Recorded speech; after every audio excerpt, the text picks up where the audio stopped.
Дига гыргабы хусун сахам сыраняна мот, диша гузу сунуенна битслубаца галгай мот. Наверное, нет ни одного ингушского писателя и поэта, которые не воспевали бы в стихах красоту ингушского языка. Его значение и важность для любой нации бесценны, ведь язык — это достояние и культурное наследие. Забыв его, мы потеряем себя. Как не было бы грустно об этом говорить, есть среди нас люди, которые не умеют изъясняться и уж тем более писать на своем языке. Уже более 10 лет назад ЮНЕСКО включила ингушский язык в список исчезающих. Это ясный сигнал всем жителям обратиться к истокам и взяться за более глубокое изучение своего языка. Говорить о нем и на нем. Сами жители признаются, все дело в стереотипах. В ингушском обществе отличительным характером образованного и высокоинтеллигентного человека принято считать хорошее владение русским языком. И если человек преимущественно говорит на ингушском, значит он недостаточно грамотен. Развитый человек, всесторонне развитый человек, он должен хорошо знать и ингушский язык, и русский язык.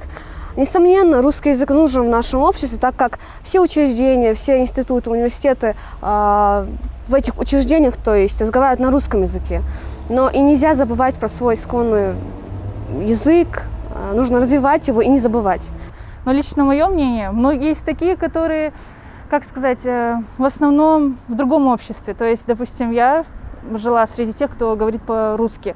И на данный момент мне он тяжело дается этот, ингушский язык, очень тяжелый лично, потому что я учу английский, честно скажу, ингушский на самом деле трудно. Но меня удивляет тот момент, что здесь есть люди, которые тут живут, молодежь, и они не говорят на ингушском. Но мне кажется, вот это уже странно. На мой взгляд, самым важным фактором, который влияет на потерю языка, это то, что носители данного языка не говорят на нем. Вот в последнее время почему-то многие люди не проявляют должного уважения и любви к своему родному языку, соответственно, не говорят на нем. Но, на мой взгляд, это в первую очередь идет из семьи, воспитание там, конечно, главную роль играет. И, конечно же, и школа тоже в этом должна и способствовать, потому что человек как личность формируется именно вот в этой среде дома, в школе и в обществе, да. Одним из важных, главных, можно сказать, факторов сохранения языка является религия и Коран, да, потому что наше общество, оно мусульманское, да, 100%. И, конечно, мы Коран и то, что предписано Кораном, то, что предписано Аллахом, для нас играет важную роль в нашей жизни, да, в наших поступках, в наших действиях. Действительно, большую роль в сохранении языков играет священный Коран. Местными богословами проделана большая работа в этой области. Подготовлено двухтомное издание перевода и толкования священного Корана на ингушский язык. Но в век доминирования цифровой информации, к сожалению, печатным форматом пользуется небольшой процент читателей. И здесь на помощь опять приходит интернет. Несколько лет назад в глобальной сети открылся международный проект «Академия Корана», где свое достойное место занял и ингушский язык. Впервые на ингушский язык на профессиональном уровне был переведен интерфейс, а спустя короткое время стал доступен и пословный перевод Корана на ингушский, который стал серьезным шагом не только к сохранению языка, но и его развитию. Чтобы перейти на сайт, вбиваем в поисковик «Академия Корана», переходим по первой ссылке и в левом верхнем углу открываем раздел «Смена языка» и выбираем нужный нам язык. В нашем случае галгай, то есть ингушский язык.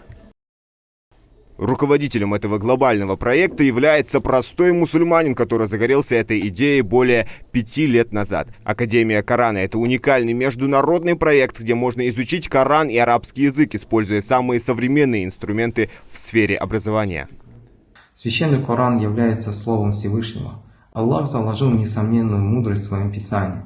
Человек во все времена пытался понять свое место и предназначение в этом мире. И единственная возможность – это приближение к своему Создателю путем размышления над его писаниями. Лучше всего это получается на родном языке, на том языке, на котором он впервые начал познавать мир. Несомненно, Аллах является гарантом священного Корана. И пока существует Коран, существует необходимость понимания его без ограничений на родном языке. А это является стимулом для сохранения и развития языка. Мы создаем различный контент, связанный с изучением и пониманием текстов Священного Корана. А для этого мы стараемся найти людей, которые заинтересованы в том, чтобы эти знания были доступны на его родном языке. И такая мотивация очень сильно помогает. А через родной язык возникает эмоциональная связь с этими знаниями, и это очень сильно помогает человеку запоминать, использовать и передавать эти знания дальше. Ученые говорят, что языки являются знамением Всевышнего Аллаха. Сам Создатель в Коране сказал о том, что Он создал людей народами и племенами, чтобы мы познавали друг друга. К сожалению, здоровое желание сохранить родной язык некоторые путают с национализмом. Как же найти эту грань? Каждый человек, каждый народ имеет свою идентичность какую-то, в том числе и язык. И любить свое – это не национализм, мне кажется. Наоборот, это нужно.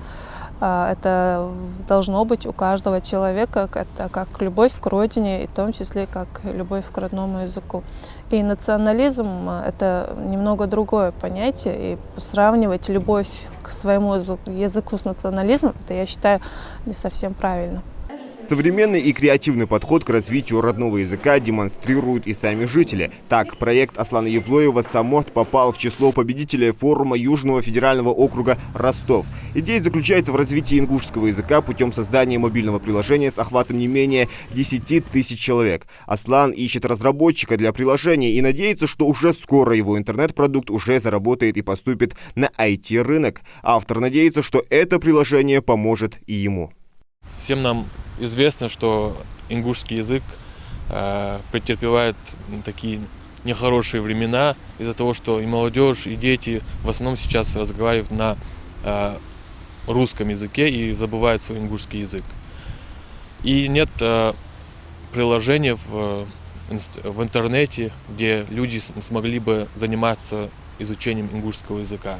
Сейчас как никогда важно сохранить и развивать родной язык, тем более на сегодняшний день сделать это можно, совместив приятное с полезным, начав читать Коран на своем языке. Таким образом мы сможем не только укрепить свой иман, усвоить новые знания из священных писаний, но и совершенствовать ингушский язык.